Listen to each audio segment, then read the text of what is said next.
and shake the cat food bag so that all the neighborhood cats would come running so that I could feed them. And I was always finding stray animals, so it was natural when I went to look for my first job that I would contact the veterinary hospitals because I loved working with animals. I love all the things I do. I love the rescue. I love teaching kids. I'm also going to school right now to become a certified dog trainer, and I love that too. So I feel very lucky because I feel like I don't actually go to work. Because since I love my job so much, it doesn't feel like work, even though it is my job. But I never wake up in the morning and say, oh, I have to go to work today. I'm always excited to get to go to work. Captain Kathleen Lay. She is an Air Force captain. She is a mechanical engineer serving the U.S. Air Force. She volunteered to deploy to Afghanistan to help out their new government. She is an avid athlete who excels in many sports. And she is a true inspiration and hero to others in her big family, especially to her younger cousins. And she loves to bake when she comes home. And how I'm helping out this country is by providing training to their Army, to their Air Force, and to their police. And we train in a lot of different arenas. For instance, the Army, we do traditional military type training. So that includes, basic training when they first enter the military, all the way until if they want to join different branches of the Army. I am involved in the American Cancer Society. I'm on the board. Sadly, I lost my mom to cancer. She died about a year before my kids were even born. So she never knew my grandkids. But I want to keep her memory alive and the wonderful spirit and love that she provided to me by helping to find a cure for cancer. So being on the board of the American Cancer Society is very near and dear to my heart. I also love talking to groups like yours and going to schools and reading to kids. And I'm on the board of trustees of where I went to college at St. Mary's College. I think it's important to give back.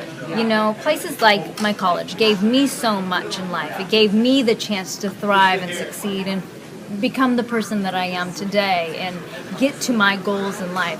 So I think it's always important to remember, whether it's an organization, a group, an individual, to always give back to society as well. Because as whole, in a society, we're all in this together. And so I think we need to help each other out and to find ways of our lives to give of our time and our treasures and our talent as well. That's important to me. And I want my kids to grow up learning that too, to help each other. Doesn't it feel good when you help somebody? Yeah. Sometimes it's in giving that you receive. And I really like that feeling. My dad always said, what doesn't kill you makes you stronger. And I truly believe that. So I came out of it a much better person. I've always been one to kind of take risks when it comes to jobs and trying new things. So I'd been teaching for a couple of years, and I decided, it was a childhood dream of mine to own a pet store. So I quit my job teaching, and I moved to Sonoma County, to a little town called Windsor, and I bought a pet store up there. And for the next 5 years, I ran the pet store, and that was really challenging. Doing retail, I had never owned a retail store before, and so doing that was really challenging, and it was financially tough and a little bit scary. But I'm glad I did it. I think, I chose to teach writing just because I believe that it's a subject that a lot of kids don't like, and it's a very difficult subject for kids to understand because there's so many variables in it and so much variety, and there's really no right or wrong way. It's like, with math, we can teach you the formula, and once you know the formula, you can pretty much do the problems correctly, but there is no formula really for writing. And so my goal has been to inspire kids to do that. And you know what, I just come here and I just be myself, and I try and teach you guys what I've learned and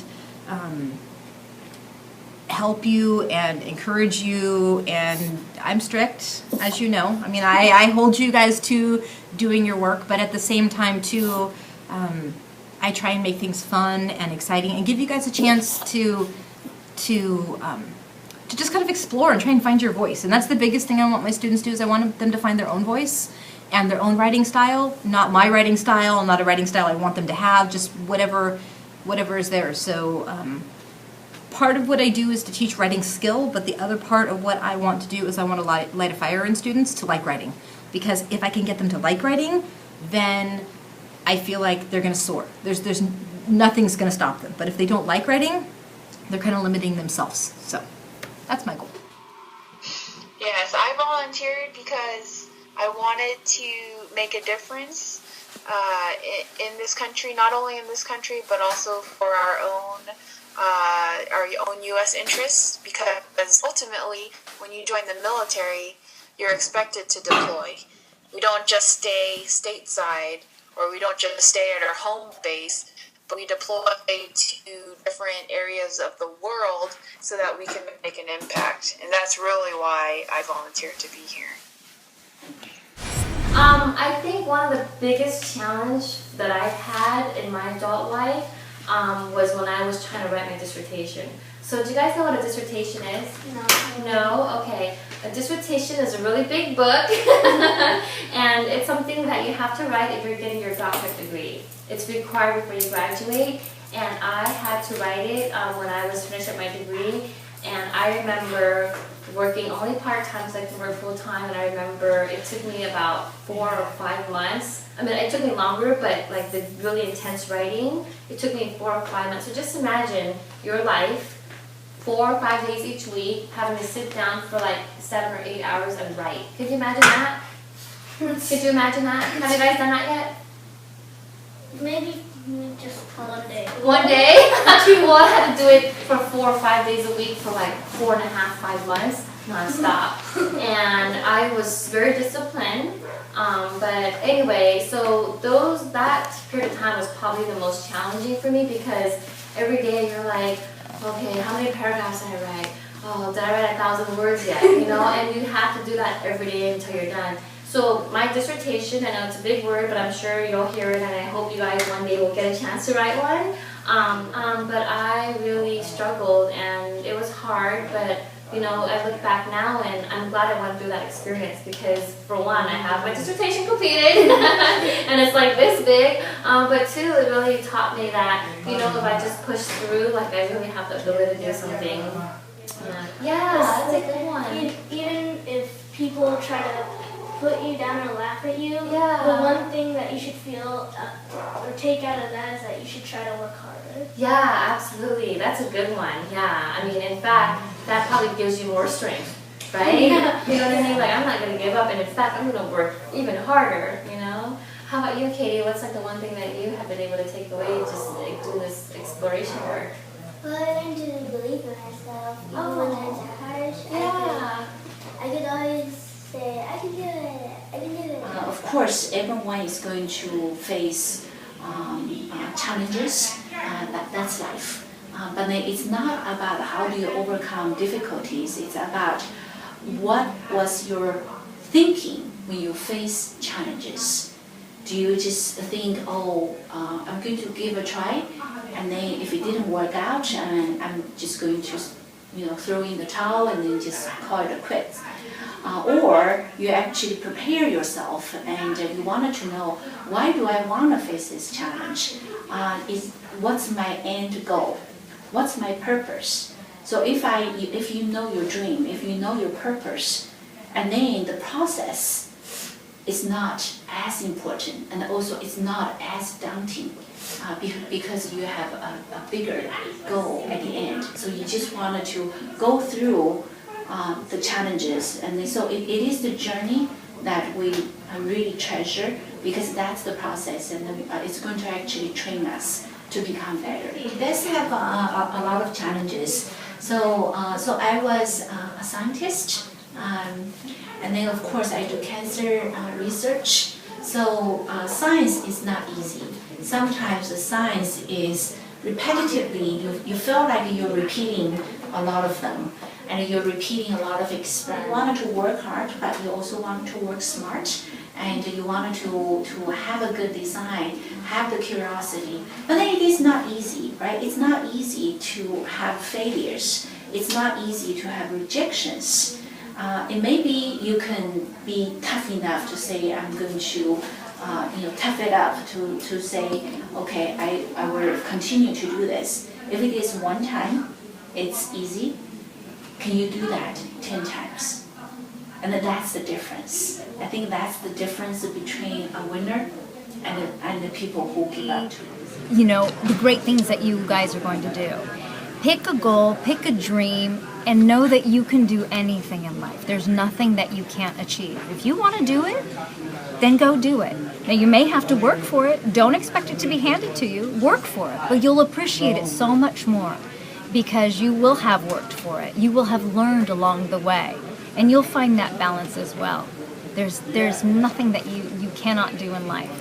You're going to start now. Find somebody who will really mentor you, even if it's like, what class should I take as my elective, or do you think I should try out for that sport? I think just having someone really help guide you and sort of, be that cheerleader, I think it's really important. Yes, my message to young girls, just like yourself, is to really follow your dreams. If you want to join the military, the military offers a lot of different opportunities, exciting experiences for both men and women. And women should not feel like they are a minority or should not feel like they are left out because it's a male-dominant career field. I wanted to recommend to all the young girls out there, find people that you look up to, and find a mentor that can teach you something, or when you feel there's something you can always discuss with them, and not just one, right? And you can find multiple mentors, and definitely I think make that as always as a part of your regular activities that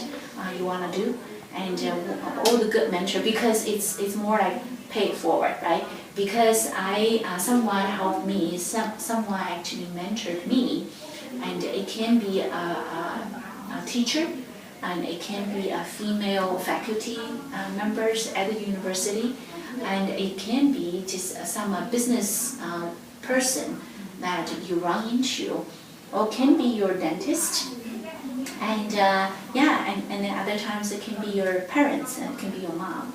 And so just go seek for different mentors, and you're always going to learn from them. You don't have to learn everything from one person, but if you can learn one thing from one person, and you have so many people, and you're going to become better. I think, I love the idea of your project and empowering young girls to go out and follow their dreams, and, I think that's fantastic. So I can't wait to see the finished product. I hope you guys will share it with me. Okay, we will. Okay, fantastic.